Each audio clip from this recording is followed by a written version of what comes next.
지난 9월 말 YTN 사장으로 취임한 정찬형 사장은 첫 개편에서 2008년 방송 독립을 위해 투쟁하다 해직되어 지난해 복직한 노종면 기자를 앵커로 발탁했다.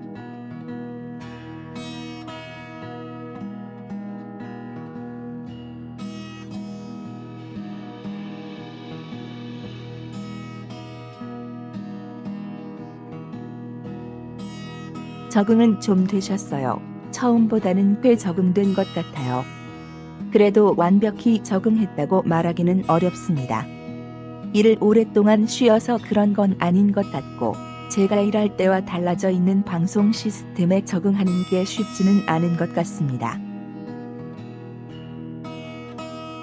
물론 머리로는 웬만큼 이해하고 있지만 동물적으로 몸이 다 기억하는 수준에 이르지는 못한 것 같아서 그 부분에 대한 적응이 좀 더 필요한 것 같아요. 대시 앵커 제안이 왔을 때 어땠나요? 제가 하겠다고 나선 건 아니지만 시키면 해야 한다는 생각을 했기 때문에 올게 왔고 이제 해야 하는구나란 생각을 했습니다. 대시 원래 앵커 하다 해직됐고 노 기자님은 앵커 이미지가 크잖아요. 하고 싶다는 생각을 갖고 있었나요? 하고 싶다는 생각과 해야 한다는 생각이 섞여 있었던 것 같고요. 이번에는 해야 한다고 생각한 측면이 조금 더 컸던 것 같아요. 앞으로 적응이 더 되고 시스템 이해가 더 깊어지면 지금보다 즐기면서 하고 싶은 새로운 시도를 조금 더 적극적으로 하게 되지 않을까 생각하고 있습니다. 대시 첫 방송에서 10년 만에 인사드린다로 말문을 열었잖아요. 만감이 교차했을 것 같은데 사실 10년만이란 말을 할까 말까 고민했어요. 처음엔 안 하려고 했어요. 사람이 감정적으로 복받칠 수 있어서 저 스스로 10년이란 단어를 금기어 취급했는데 예고 방송 찍을 때 그 말을 해봤지만 별 동요가 없더라고요.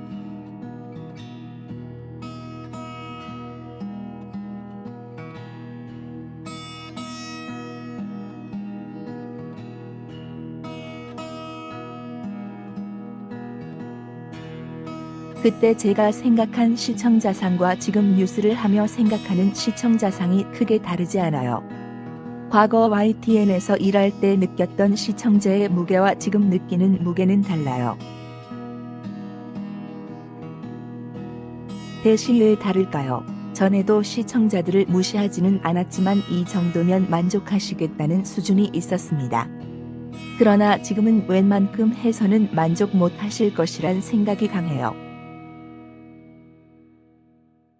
그만큼 언론에 대한 경계심도 커졌고 언론에 요구하는 수준도 달라져서 허투루 할 수 없죠. 그리고 뉴스에 대한 시청자의 반응도 과거보다 광범위해졌고 직접적으로 전달됩니다.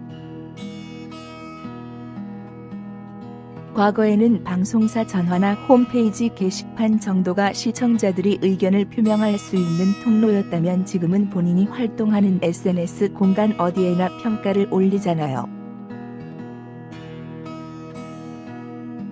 그런 게 덩어리가 되어 방송사에, 제작자에게 전해집니다. 반응이 안 올 수가 없어요. 오게 되어 있습니다. 대신 요즘은 유튜브로도 많이 보고 실시간 채팅이 이루어지잖아요. 보신 적 있나요? 모든 채널을 다 확인할 수는 없지만 유튜브 채널은 방송 중에도 열어놓습니다. 휴대폰을 무음으로 해서 앵커석 옆에 두고 짬짬이 보죠.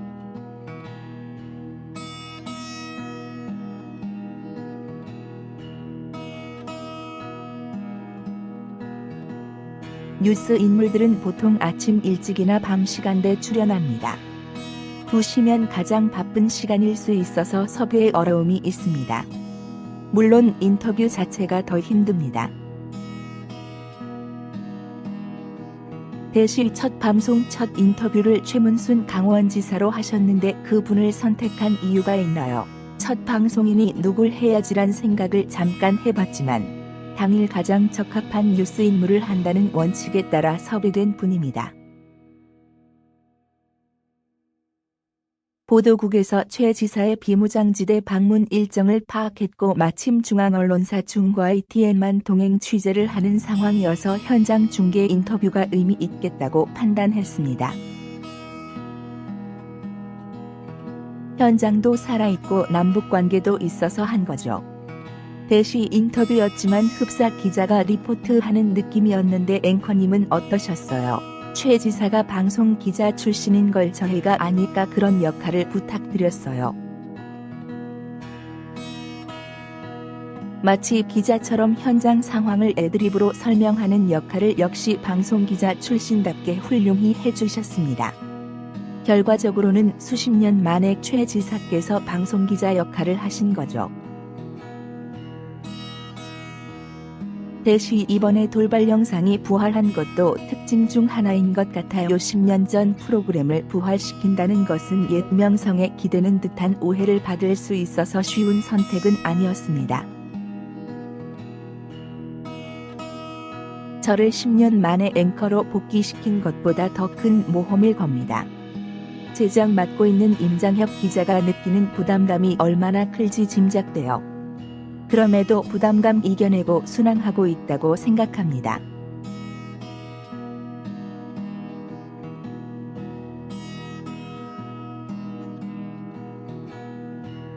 앵커 진행이 아직은 좀 버거울 뿐이고 제작을 병행한다고 특별히 더 힘들지는 않습니다.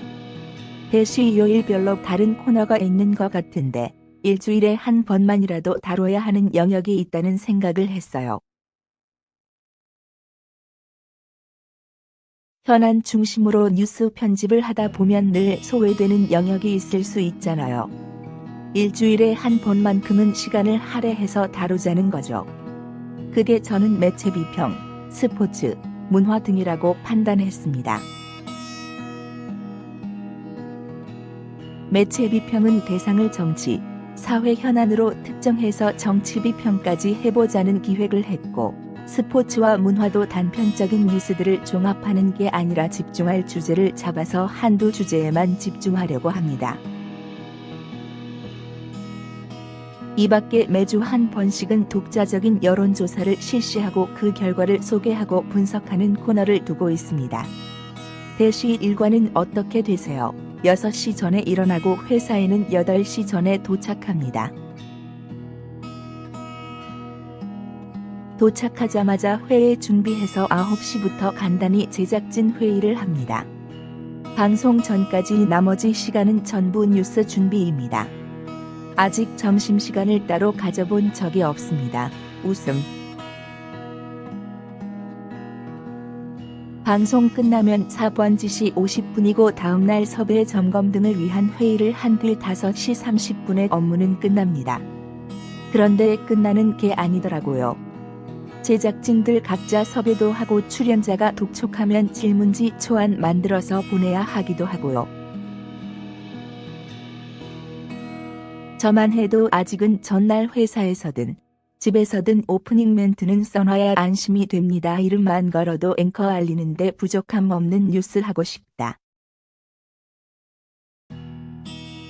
대시 오프닝에 공을 들이시는 것 같아요. 나름대로는 뉴스 전달이나 인터뷰 외에 앵커가 직접 얘기하는 시간이 조금 있으면 좋겠다는 생각으로 클로징 멘트와 오프닝 멘트 중 고민했어요.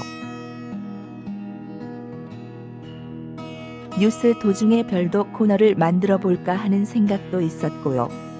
별도 코너는 업무 부담이 너무 커진다는 생각이 들어서 실행하지 못했고 결국 오프닝을 선택했습니다. 클로징은 미리 써두기 어렵고 뉴스 진행 중에 상황이 바뀌면 시쳇말로 말짱광이잖아요. 그래서 오프닝을 하게 된 거죠. 대시 노종면이란 이름을 제목에 넣으셨잖아요. 아무래도 회사에서는 노앵커 인지도 때문에 넣은 것 같은데 당사자로서 부담스럽지는 않으신가요? 막판까지 저항하다 관철 못 시켰어요. 웃음. 저는 앵커 이름 거는 것에 기본적으로 반대해온 사람이에요. 이름을 건다는 건 앵커를 조금 더 책임감 있게 쓰겠다 판단한 걸로 볼 수 있는데 우리 방송가에 앵커 이름 쓰는 게 남발되고 있다는 생각이 들어요. 진행자를 예우해주는 측면도 있는데 그런 흐름이 썩 맞듣지 않았거든요. 손석희 앵커가 손석희의 뉴스룸만 하잖아요. 이름을 안 걸어도 앵커를 알리는 데 부족함 없는 뉴스를 하고 싶어요. 제가 막판에 제 뜻을 관철하지 못한 이유는 제가 조직원이기 때문에 조직의 쓰임을 생각할 수밖에 없는데 조직이 제 이름을 안 걸고는 못 써먹겠다고 이름을 부각시켜서 주목시키겠다고 판단하는 것 같았어요. 이름만 올리고 그냥 노종면이 하는 뉴스론 부족하구나라는 생각을 했어요. 웃음. 대시 뉴스브리핑이라는 코너가 있는데 차현주 앵커가 하잖아요. 코너를 따로 둔 이유가 있나요? 일단 한 사람이 너무 오래 나오면 지겨울 것 같기도 하고요. 단지 그것 때문만은 아니고 뉴스브리핑에 담기는 기사들과 제가 처리하는 기사들의 성격을 달리하는 기획이에요. 뉴스브리핑은 이슈는 아니더라도 전달할 가치가 있다고 생각하는 뉴스를 속도감 있게 전하는 코너입니다. 당연히 진행자도 달라야 한다고 생각한 거죠. 대시 2시 시작해서 4시 40분쯤 뉴스가 끝나요. 160분 하는 건데 체력적으로 힘들진 않으세요? 광고까지 4시 50분 넘어서 끝납니다. 힘든데 힘들다고 푸념할 수는 없잖아요. 웃음. 힘든 일이에요. 누군가의 삶에 영향을 줄 수 있는 뉴스를 전하는 역할이잖아요. 거기서 오는 긴장감이 있죠. 이미 정제된 뉴스를 전할 때는 이 기사를 생산한 사람을 믿고 진행하기 때문에 긴장이 덜할 수 있어요. 그러나 인터뷰와 대면해서 직접 인터뷰할 때는 제 질문 하나하나가 다 제 책임으로 하는 거잖아요. 똑같은 인터뷰라도 앵커에 따라 답변이 달라지고 전체 인터뷰의 수준이 달라진다는 점. 엉뚱한 질문이나 형식적인 질문은 앵커뿐 아니라 방송사의 수준을 깎아내린다는 점 때문에 긴장도 높을 수밖에 없습니다. 그런 긴장을 숨기고 편안하게, 노련하게 인터뷰를 진행해야 한다는 점에서 더 힘든 일입니다. 용가리 통뼈 뉴스 일주일 만에 중단한 건 대시 뉴스 마치고 용가리 통뼈 뉴스라는 코너를 하셨는데 일주일 만에 중단하셨어요.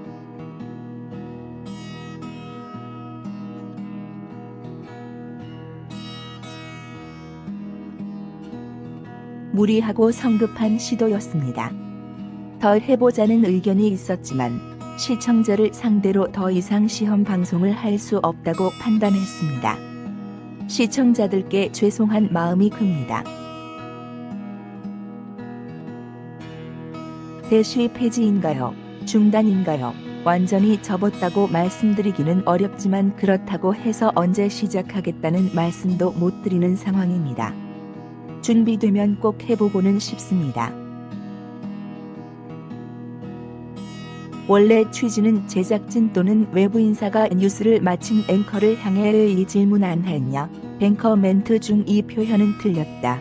기사 중 오버가 있었는데 정정해라 등을 하면서 앵커를 타박하기도 하고 이 뉴스 아까 설명이 부족했는데 이런 의미가 있다. 출연자의 이 발언은 저렇게 이해된다란 식으로 뉴스 내용을 보충하려는 것이었습니다. 여기에 시청자의 반응을 소개하기도 하고요. 고민하는 게 있지만 아직은 말씀드리기 어렵습니다. 대시 박상년 앵커와 같이 진행하시잖아요. 호흡은 어떠세요? 호흡이 안 맞으면 제가 잘 못하는 거죠. 저는 앵커가 뉴스를 전달하는 역할에 그치는 것이 아니라 멘트로, 질문으로, 또는 별도의 리포트로 뉴스를 만들어내는 역할도 할 수 있어야 한다고 생각합니다. 박상년 앵커가 이런 제 생각에 공감하고 열심히 노력해주고 있습니다. 매일 앵커 리포트를 만들고 있고 대담 코너를 함께 진행하면서도 새로운 뉴스를 끌어내자는 지향을 공유해주면서 호흡을 잘 맞춰가고 있습니다.